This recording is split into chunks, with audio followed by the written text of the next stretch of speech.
Hello everyone.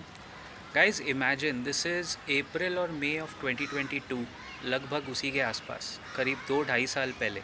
In fact उसके बाद भी एक स्टॉक है जिसका वैल्यू करीब करीब 450 रुपये तक गिरा है। लिस्टिंग हुई थी 1200-1300 के आसपास एंड गिरते गिरते 450 पे आया।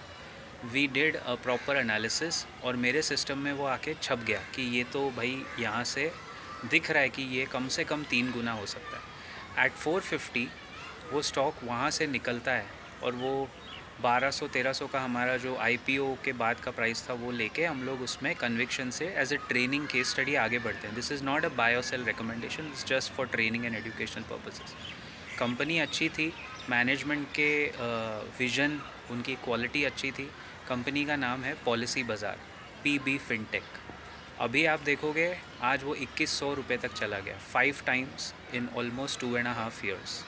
यू कैनॉट इमेजिन गाइस कि जब कंपनी ख़राब स्थिति में होती है आपको उसके रिज़ल्ट्स देखने हैं। हर एक के बस की बात नहीं है कि आगे का कॉल लेवें।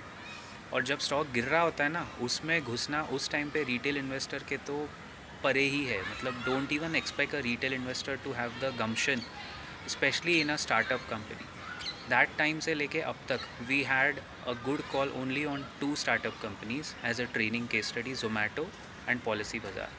और आप देख ही सकते हो दोनों उस टाइम मरी पड़ी थी, जोमेटो एट 50-55 एंड पॉलिसी बाज़ार एट 450।